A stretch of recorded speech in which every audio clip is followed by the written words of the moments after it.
without further ado, let me introduce you to the gentleman from Boston, Mr. Michael Greenberg, who is an attorney who wrote this wonderful book about Mr. Paul Revere and an incident that many of you are unaware of. So, Mr. Michael Greenberg will take it from here.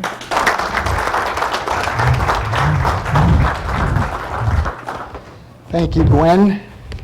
And I assure you that based on where I've come from, it is a lovely day here in Hudson.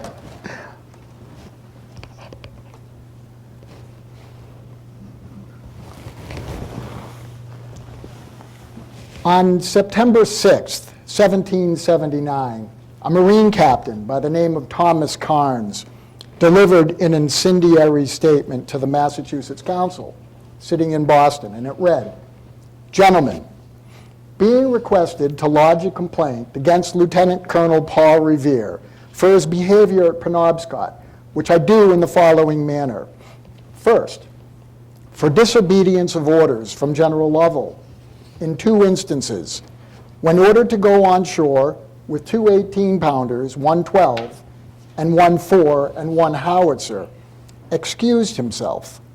Second, when ordered by Major Todd at the retreat to go with his men and take said cannon from the island, refused, and said his orders were to be under the command of General Lovell during the expedition to Penobscot, and that when the siege was raised, he no longer considered himself under his command. Third, for neglect of duty in several instances. Fourth, for unsoldier-like behavior during the whole expedition to Penobscot, which tends to cowardice. Fifth, for refusing General Wadsworth the castle barge to fetch some men on shore from a schooner, which was near the enemy ships on the retreat up the river. Sixth, for leaving his men and suffering them to disperse and taking no manner of care of them. The Penobscot expedition that took to the seas in the summer of 1779 off the coast of Maine, then a territory of Massachusetts, resulted in the loss of an entire flotilla of 40 American vessels and would be described by a noted Maine historian as a prodigious wreck of property, a dire eclipse of reputation, and universal chagrin. The expedition, wrote another historian, resulted in disaster so complete, so utterly without excuse, and so thoroughly discreditable to American arms as to make its contemplation without feelings of shame and humiliation impossible. What began as a sanguine effort to remove a small British outpost from the coast of Maine would result in a clumsy and mismanaged endeavor and ultimate disaster. It would come to be known, quite simply, as America's worst naval defeat prior to Pearl Harbor. The role that Paul Revere played in this ill-fated undertaking would become the subject of speculation and controversy for years to come, and would form the catalyst of an infamous and little-known challenge to his character. On the same day that Captain Carnes' complaint was filed, Lieutenant Colonel Paul Revere, dedicated member of the Sons of Liberty, paladin of Concord and Lexington, active participant in the Boston Tea Party, Paul Revere, artisan, activist, and agitator for the revolutionary cause, was summarily relieved of his command at Castle Island and placed under house arrest, his salary and his rations suspended. I want to thank the Hudson Library and Historical Society, and Gwen Mayer in particular, for inviting me this evening and for allowing me to share with you what I consider to be one of America's most intriguing and yet forgotten stories. It's the story of a complex and often misunderstood personality whose unquestionable patriotism is juxtaposed against a puzzling and obstinate personality. This is actually my first visit to Hudson, Ohio, and so I went online to learn a little bit about the area and the library, and I came across this statement describing the Library and Historical Society as the cultural, entertainment, and social hub of Hudson. And I knew immediately that I would feel right at home in a community that places such an emphasis on learning. Books should be informative, but they should also be fun. And I think this place embodies both. What a wonderful forum this is, and I want to thank you very much for having me and for coming out on this bitter cold night. I recently read that having a book event is a bit like throwing a party and being sure that nobody will come. So it's great to see you, and I appreciate your interest. The back flap of the Court Martial of Paul Revere states that this is my third book. Well, that isn't entirely true. I wrote my first book in 1966. I was 9. And the name of the book was Mystery on Mars. It was a wonderful story filled with illustrations and chapters and a wild storyline, and I was tremendously proud of what I had accomplished. I remember looking through the Boston telephone book for publishers, and I recall picking up the phone and calling Little Brown Publishing Company because I liked the name. So the woman who answered the phone was very nice, and I told her about my masterpiece, and I asked her if she'd be willing to publish it. And she told me that if I could type up the manuscript and send it in, she'd be happy to consider it. Well, convinced that I had just stamped my ticket to stardom, I ran to my mother and I asked her to type up my book so I could submit it to Little Brown. Now, I love my mother dearly. She was a hard-working single parent at the time, and she had a lot on her plate. So, of course, she said no.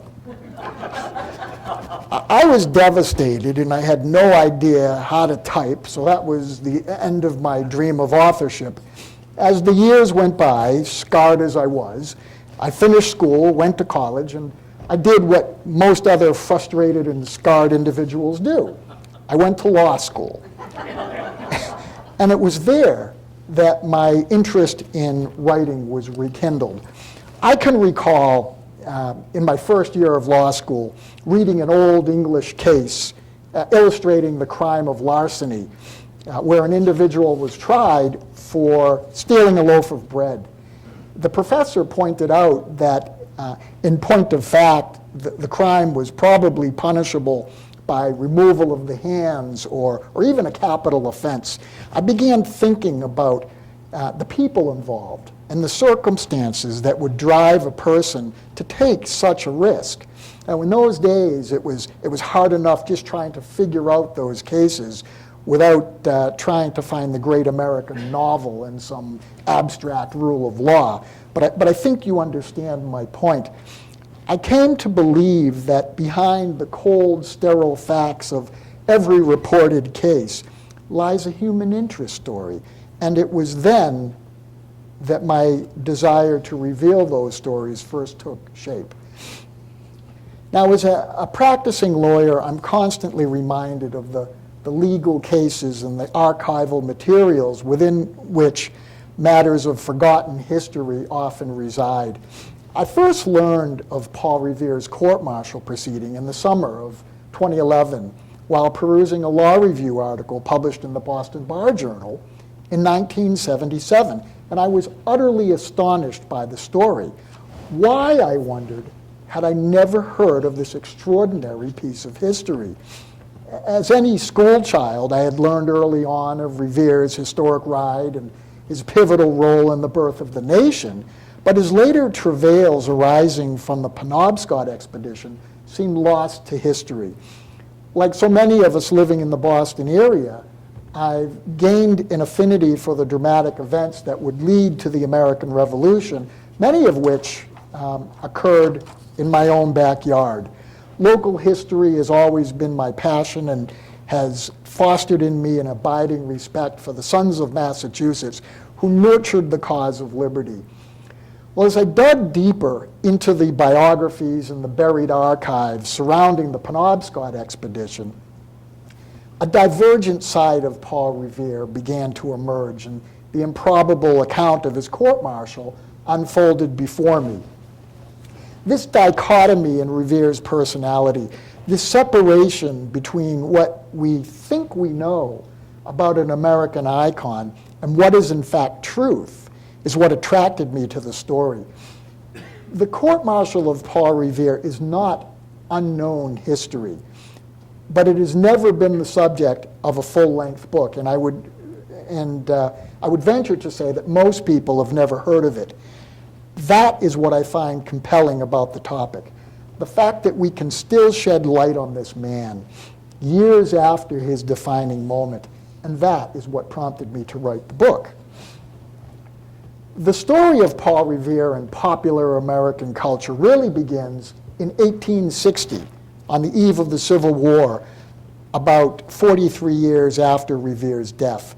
A New England poet and well-known abolitionist by the name of Henry Wadsworth Longfellow, upon a visit to North Church and Copp's Burial Ground, found inspiration for his seminal work, Paul Revere's Ride, which was written in order to galvanize the Union cause with a metaphorical call for courage and urgency.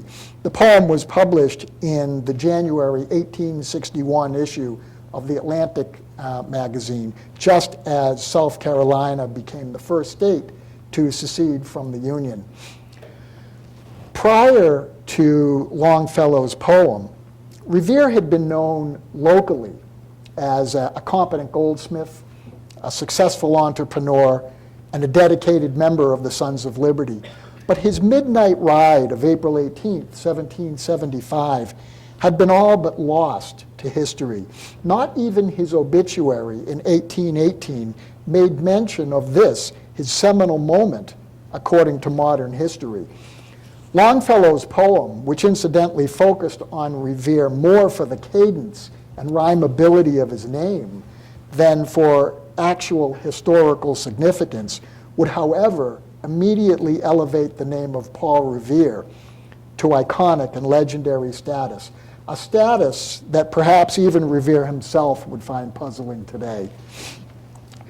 In writing the book, I really wanted to provide the reader with a fair and multi-dimensional view of Revere beyond the myths.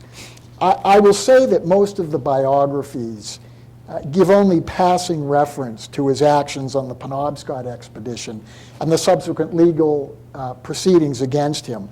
An unbiased view of the record, however, reveals what the historical novelist Bernard Cornwell describes as an extraordinary character, belligerent, touchy, capable, awkward, resentful, and unstoppable.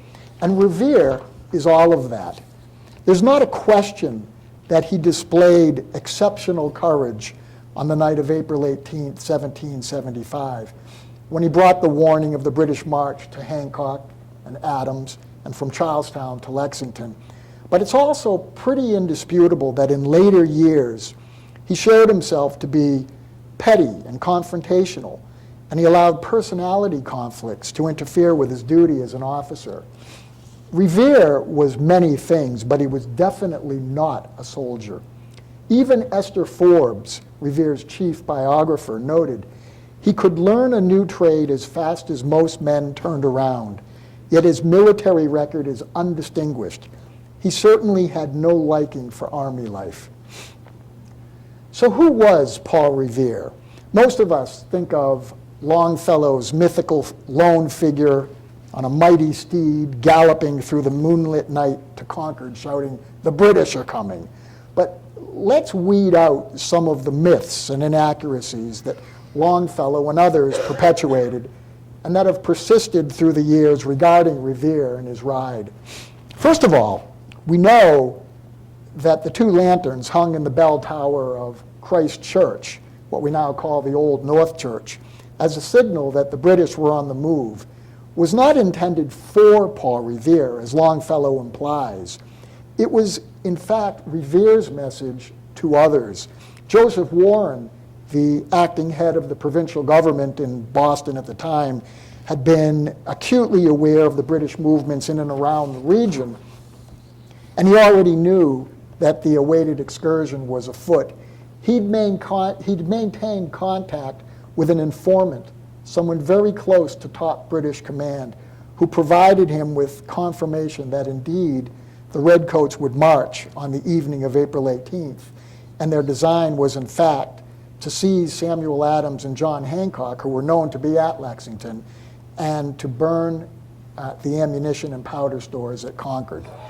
The installed royal governor of Massachusetts, Thomas Gage, had been extremely tight-lipped about the details of his plan, informing only his trusted subordinate, Lord Percy, and his American-born wife, Margaret Kimball Gage.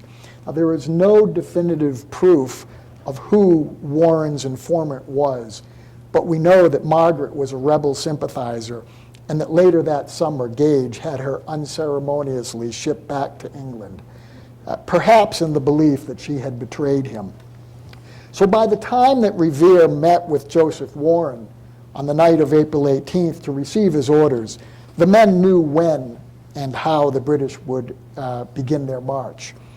Revere had been concerned that the flow of information out of Boston would be difficult, and so he had earlier agreed with the Patriots of Charlestown that he would provide them with a signal in the event of his capture. After leaving Warren, Revere directed his friend Robert Newman, who was a sexton at Christ Church, to hang 2 lanterns from the church steeple.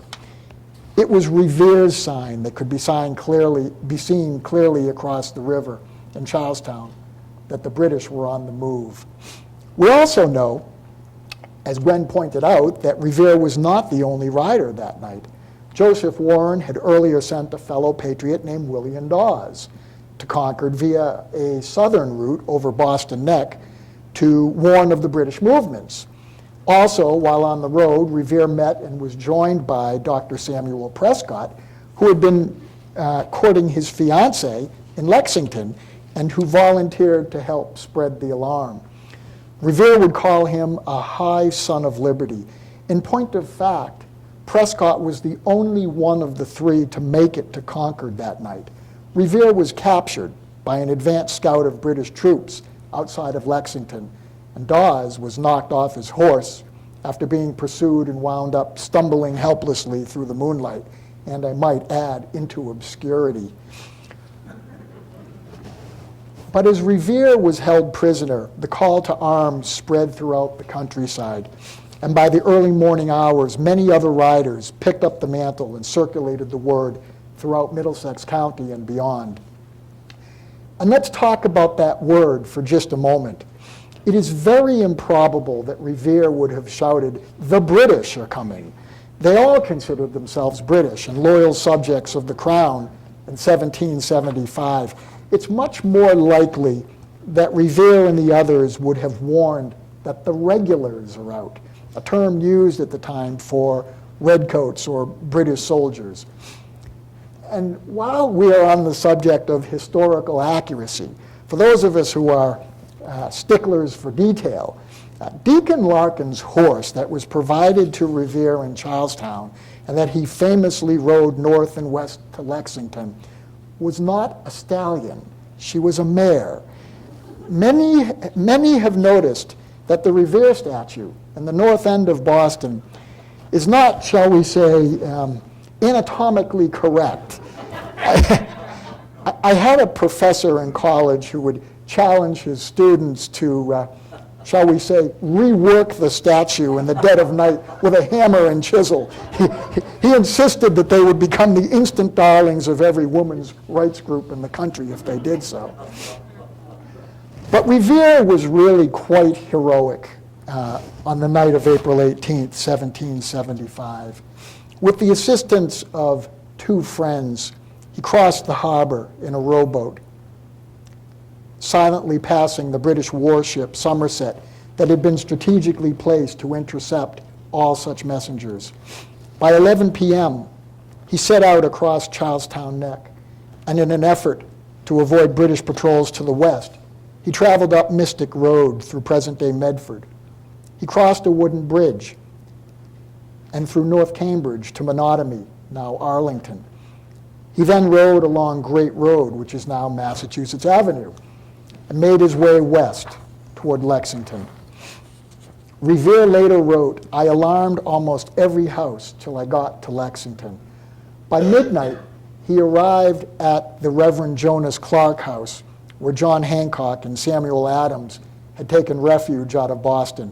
He warned the household of the coming danger, and he advised the men to quickly leave Lexington and travel north to avoid capture. Hancock reportedly ran about the house in his silk pajamas and his slippers, calling for a sword and musket. But Adams and Revere sternly suggested that the men belonged to the cabinet and that the fight was not theirs.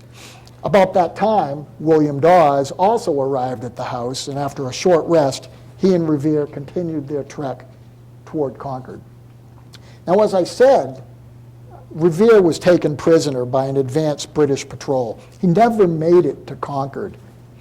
As the men approached a farmhouse in the village of Lincoln, they found themselves surrounded by an angry patrol of British soldiers. Dr. Prescott, who, as I said, joined the men on the Great Road outside of Lexington, spied an opening and signaled to Revere to make a break. Each rider spurred his horse and broke in opposite directions. William Dawes, who was 200 feet behind, made his own bid for escape. He shouted at the patrol in an effort to divert the soldiers, and then bolted down the road to a nearby farmhouse. In the chaos of the moment, Dawes fell from his horse and watched helplessly as the animal disappeared into the night. Prescott, knowing the terrain well, jumped his horse over a stone wall and sprinted hard through the darkness and escaped toward Concord. Revere headed to the right toward a forest at the bottom of the pasture with the idea of leaving his horse and disappearing into the woods by foot. But as he reached the tree line, 6 more British soldiers appeared on horseback and ordered him to surrender. These soldiers were greatly agitated. One placed a pistol to Revere's head and informed him that he intended to ask him some questions, and that if he did not receive truthful answers, he would kill him. "I esteem myself a man of truth," Revere later wrote. "He had stopped me on the highway and made me a prisoner. I knew not by what right. I would tell him the truth. I was not afraid." Well, the officers were clearly worried about the prospect of rebel patrols. They searched Revere for arms and ordered him to remount his horse. One officer informed him, "If you attempt to run, or if we are insulted, we will blow your brains out." The soldiers formed a menacing circle around their prisoner and positioned Revere in the front without reins to prevent any thought of escape. They rode briskly toward Lexington and abused and harassed Revere as they traveled. One officer informed Revere that he was in a damned critical situation. About a half mile from Lexington Green, the men were startled by the sound of a musket shot in the distance. The commanding British officer turned to Revere and angrily demanded an explanation. Revere insisted that it was a signal to alarm the country, and in fact it may have been. Several moments later, a full barrage of musket fire was heard from the direction of Lexington Meeting House, and the officers became even more alarmed. The musket fire was most likely a simple discharge of weapons by the men of Lexington before entering Buckman's Tavern, when word reached them that the British were still miles away. Revere, however, used the moment to shrewdly inform his captors that 500 rebel troops were assembling against the British incursion. In point of fact, there were about 70 men and boys on Lexington Green. Revere's captors were now determined to warn the approaching British army of the lurking danger of rebel resistance, and they wanted to move quickly. Revere was ordered to dismount and turn his horse over to the soldiers.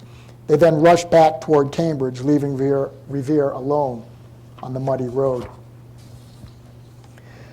Revere hobbled through the darkness back toward the Jonas Clark house in Lexington, and sometime after 3 o'clock in the morning, he arrived at the parsonage, dismayed to find the house still in a state of confusion, with Hancock and Adams still arguing amongst themselves about what action to take. As the first faint light of dawn appeared, Revere and John Lowell, Hancock's clerk, finally escorted Adams and Hancock north toward Woburn. Upon journeying with his wards for about 2 miles, Revere was confident that they were safely on their way, and he and John Lowell hurried back to Buckman's Tavern on the Lexington Green to retrieve a trunk owned by Hancock in which sensitive and incriminating provincial documents had been stored. Meanwhile, the British expedition, slow to start, was briskly and silently moving toward Lexington.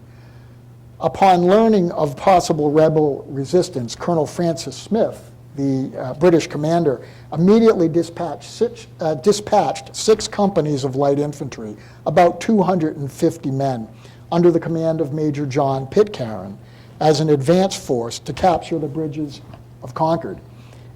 As Pitcairn approached Lexington Green, Revere and Lovell climbed to an upper floor of Buckman's Tavern where Hancock's trunk had been placed. As they contemplated how best to remove the chest, Revere glanced out the chamber window into the early dawn and saw columns of approaching redcoats in the distance. The 2 men painstakingly lowered the heavy trunk down the stairs of the tavern and awkwardly made their way across Lexington Green, where Captain Parker's anxious militiamen stood at the ready. As the 2 men passed, seemingly without notice, through the lines of grim-faced brothers, cousins, fathers, and sons, Revere heard Captain Parker sternly instruct his heavily outnumbered men, "Let the troops pass by and don't molest them without they being first." Major Pitcairn heard the rallying cadence of the Lexington drums as he approached the green with his men, and he correctly regarded it as a provocative call to arms. He ordered his regulars to halt their march, prime and load their muskets, then charge at the double quick toward the green.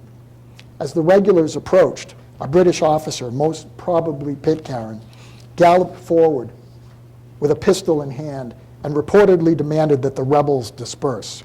Captain Parker, in fact, ordered his men to withdraw, and in doing so, a rush of confusion ensued. Paul Revere was making his way across Lexington Green, laboring hard with Hancock's trunk, when he heard the sound of a gun firing. He turned back and saw a pall of gray smoke in front of the regulars. He later wrote, "They immediately gave a great shout, ran a few paces, and then the whole fired." Despite the musket fire, Paul Revere hurried away, lugging Hancock's trunk into the nearby woods. According even to Esther Forbes, he continued this task, and I quote, "with that simple absorption in what was to be done at the moment which characterizes the whole man. Embattled farmers might stand, and shots fired that would be heard round the world. He gave them one glance and went on with his job." So history reveals a very complex and difficult to discern personality. Revere is not known to have ever kept a journal or personal diary, and his letters are fairly sparse. What emerges is this wide dichotomy of views driven by various histories and primary sources. We know that Revere was first and foremost an entrepreneur who incidentally even charged his own mother rent for lodging. He was a skilled goldsmith and copperplate engraver whose work is still admired in museums and in private collections. He was employed by the colony to engrave plates for the printing of currency, and though he wasn't always on good terms with those in political power, he crafted the first seal of the Commonwealth of Massachusetts following the adoption of the state constitution. Few know that Paul Revere was also a dentist. He bragged in published advertisements that he could repair teeth as well as any London surgeon, and in what was perhaps the first use of forensic science, it was Revere who identified the body of his friend Joseph Warren in a mass grave following his death at Bunker Hill by examining the dental work that he had provided. After the war, Revere and his son also established a bell and cannon foundry on Foster Street, now Causeway Street, in the north end of Boston. Through the years, he would cast no fewer than 60 church bells, some of which are still hung in New England steeples. And he even supplied the copper bolts and fittings for the USS Constitution. Later in life, Revere would purchase an old iron mill in Canton and convert the site into a thriving sheet copper rolling plant. And in 1802, he would be asked to supply the copper sheets for the dome of the new Massachusetts State House. But Revere was also an ardent patriot, though he had no qualms about performing work for local Tories and Loyalists in Boston. His political affiliations were well known. He was not a statesman or an educated gentleman, but because of his Masonic affiliations and broad social circles, he was perhaps the perfect liaison between the working classes and the upper echelon of the Patriot movement. He was an active member of the Sons of Liberty and a gleeful participant in the Boston Tea Party. His work as an engraver was employed on numerous occasions to cast inflammatory plates for use as propaganda, such as his famous and largely inaccurate rendering of the Boston Massacre. What he is perhaps best known for, however, are his numerous rides. Yes, there was more than one. The local committee of correspondence employed Revere on many occasions to deliver news of ongoing political developments throughout the region and beyond. History recalls him as the messenger of the revolution. So how did Paul Revere go from vigilant patriot to the accused in a court-martial proceeding? We all learned in school about his midnight ride, but that is really the extent of what most people know about him. The reality is that Revere's noble public service essentially ends on April 19, 1775, and his troubles actually begin. Following Lexington, the work began to raise a provincial army, and then, of course, a continental army. The process was fraught with nepotism and bias, and at the time, the stuff of a continental officer included wealth, education, and status, none of which Revere really possessed. Remember, he was a blue-collar guy. And so it was with a sense of mounting personal frustration that he found himself bypassed in the process and overlooked as a federal officer. Ultimately, Revere was commissioned as a lieutenant colonel in the Massachusetts artillery train and was stationed at Castle Island in defense of Boston and its harbor. But this sense of being unfairly overlooked would dog him for much of his career. Life at the castle, as it was known, was boring and repetitive and provided little opportunity to distinguish oneself in battle. Revere remained angry and resentful that many of his contemporaries were gaining prestigious appointments in the Continental Army, but that he had been relegated to local and seemingly inconsequential duty. He ran a disciplined regiment on the island and drilled his men hard, but over time he found it difficult to prevent the rampant disorder and desertions that plagued the unit. In time, the artillery regiment was essentially downsized, and many of the officers resigned their commissions, but Revere refused, insisting that the powers in Boston desired him to stay on. Right or wrong, his fellow officers began to harbor a growing resentment for what they construed to be selfish ambition. And so, as the revolution raged on without him, Revere constantly engaged in battles, not with the enemy, but with his own men. On one occasion, he even ordered the Castle Island cannon to fire on an American warship in an effort to force its captain to relinquish some deserters from the artillery regiment. It would not be long before he gained the reputation as an ill-tempered and confrontational officer. In the midst of this turmoil, the British came back to Massachusetts. They established a presence on the coastline of Maine, again, a territory of Massachusetts, and began recruiting the locals in an effort to fortify the area. With this outpost, it was hoped that the abundant timber of northern New England could be denied to Yankee shipbuilders, and that a buffer could be created to protect Nova Scotia and southern Canada from rebel attack. The settlement, to be called New Ireland, would also, it was hoped, provide Loyalist refugees with a peaceful new homeland. The response in Boston was a massive military undertaking, the so-called Penobscot Expedition. Every available warship and transport in and around the ports of Massachusetts were either volunteered or impressed into service in the endeavor. By mid-June of 1779, the largest naval armada of the American Revolution had been amassed, and confidence ran high. As part of the land component, Paul Revere finally received the orders that he hoped would lead him from military obscurity. He was to lead the Massachusetts Artillery Regiment into battle in the state's effort to dislodge the British from Maine. What could possibly go wrong?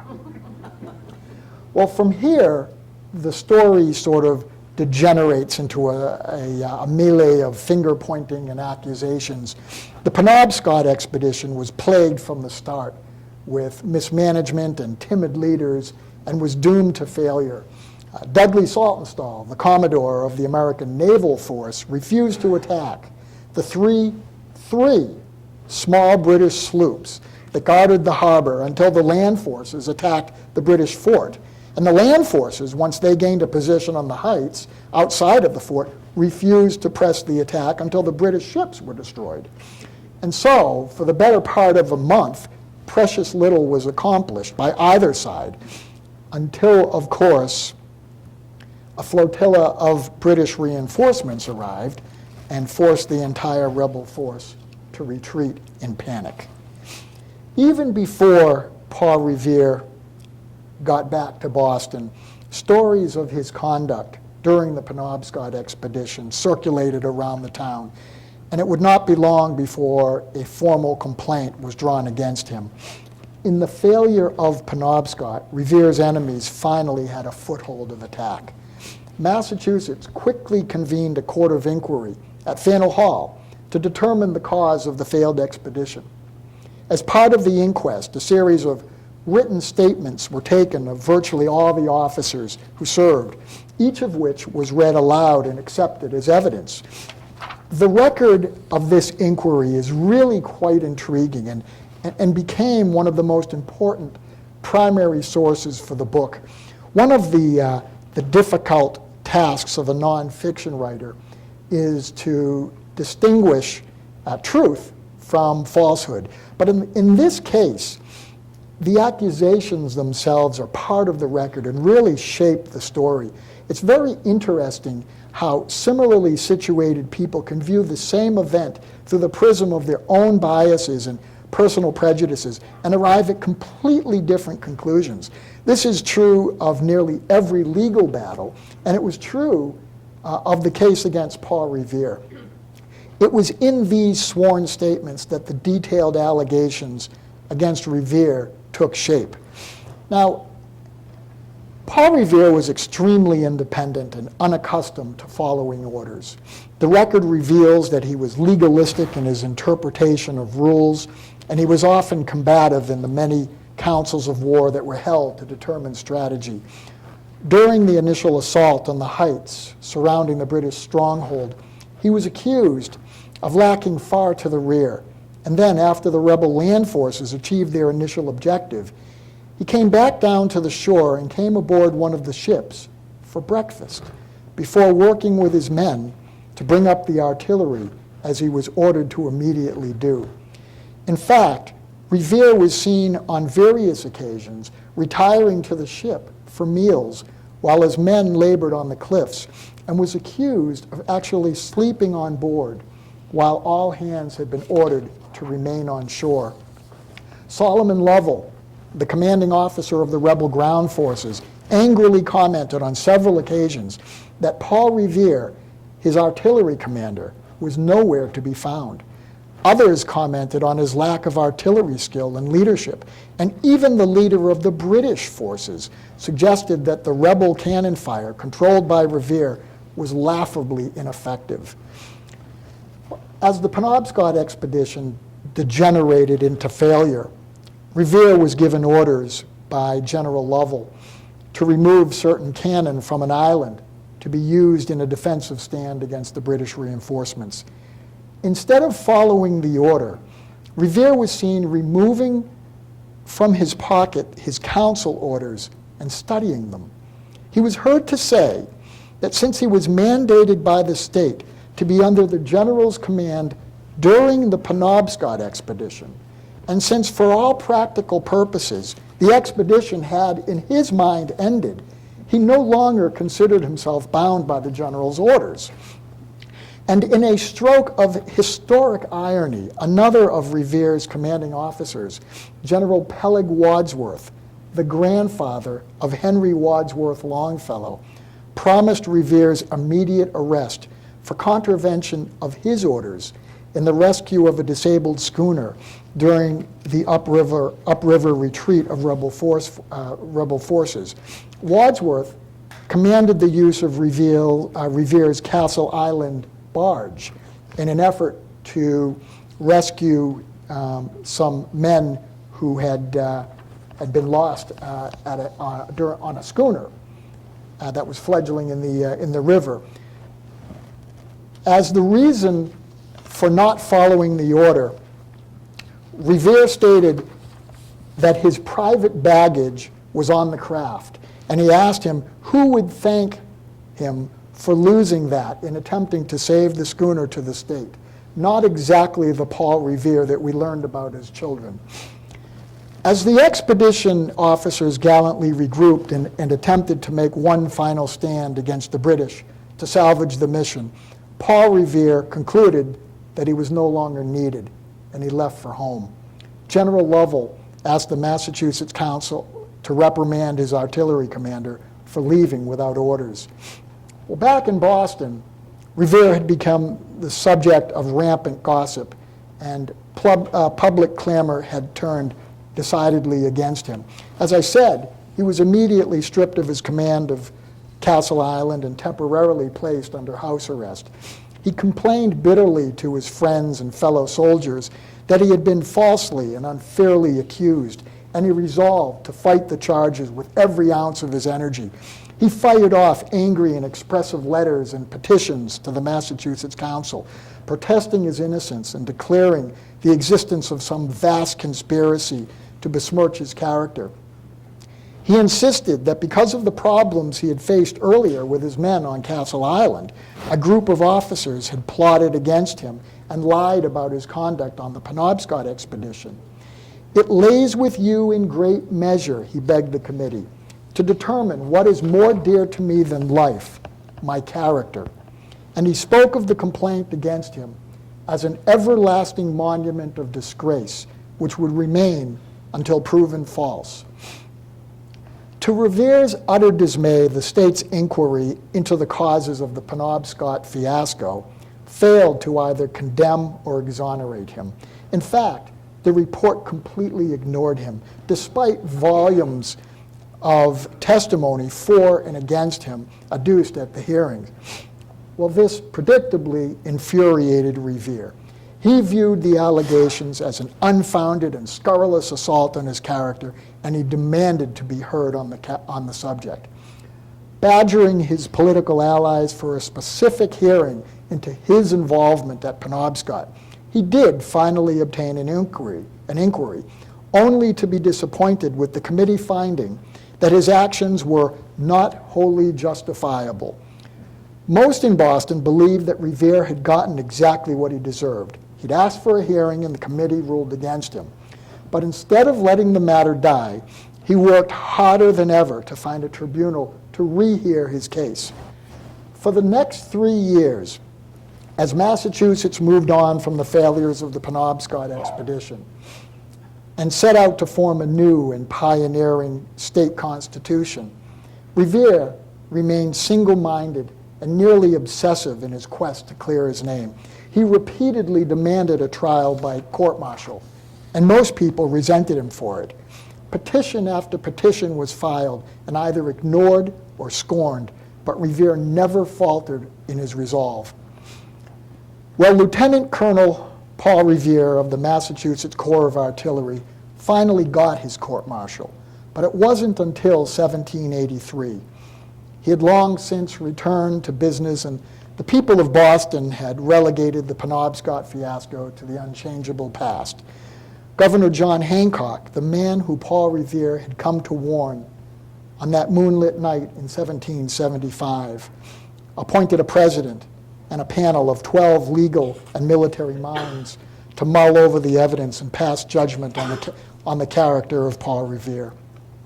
Now, I'm not going to tell you the findings of the court-martial because I know you'll all be reading the book and finding out for yourself, but I will tell you that following the ruling, a vicious and quite public war of words played out between Revere and his enemies in the Boston newspapers.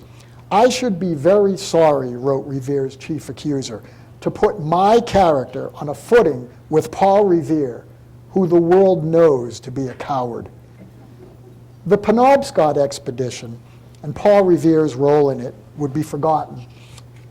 But in 1860, of course, Henry Wadsworth Longfellow would propel Revere to enduring fame. I think perhaps Revere's contemporaries might roll over in their graves if they knew how the man would be thought of in popular culture.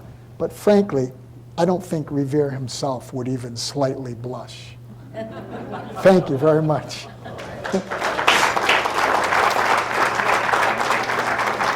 I'd be happy to answer any questions if you have any. Yes, sir. Who had bestowed the rank of lieutenant colonel on him? The Massachusetts Council. He was originally a major, and then he gained command of Castle Island. Again, this was not continental work. This was local work, local militia. And I read somewhere that of all of his titles, despite his military problems, he was most proud and used the title of lieutenant colonel his entire life. Yes, sir. How do you become selected to become an officer? You take a look at how it's done today. Yeah. How would you become an officer? My understanding, yeah, it's a great question. It was political. It was nepotism. It was who you knew, especially on the continental level, on the federal level. But as far as the local artillery train, he knew people. And that was one of the gifts of Paul Revere. I mean, he was a social networker. Yes, sir. Regarding the second specification in this court-martial, whereby he's accused of disobeying a major. Now, it's most unusual for a major to issue an order to an LC. Can you expound on that, please? Yeah, I think I can, because the major was Major Todd, and Major Todd was one of Revere's enemies. He was a nemesis. He worked with Solomon Lovell on the Penobscot expedition. He was in his marquee. He was a mouthpiece for Solomon Lovell. So as I understood that second count, it was actually, it was Solomon Lovell's order that had been relayed by Major Todd. It was the general's order. But it's ironic that the mouthpiece for that, the chosen mouthpiece, would be somebody that Revere detested. Other questions? Yes, sir.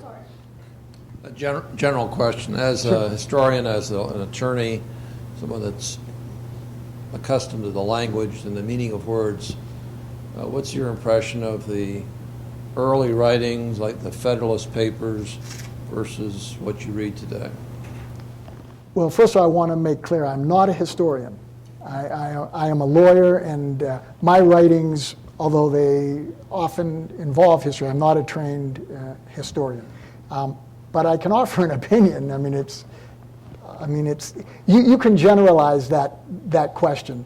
You can, if you read some of the letters, the eloquence of the writing that is absent in any of who writes letters now. I mean, our children, they write letters like this, you know, and there's no attention to meaning or you know, punctuation or anything like that. So I think from a form point of view, that is definitely missing.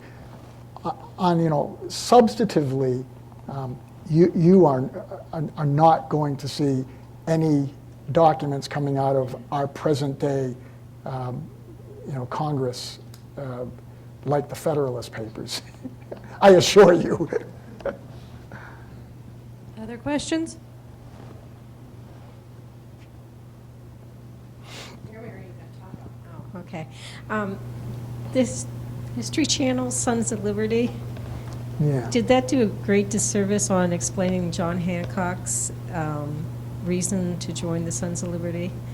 That he was, you know. Well, I will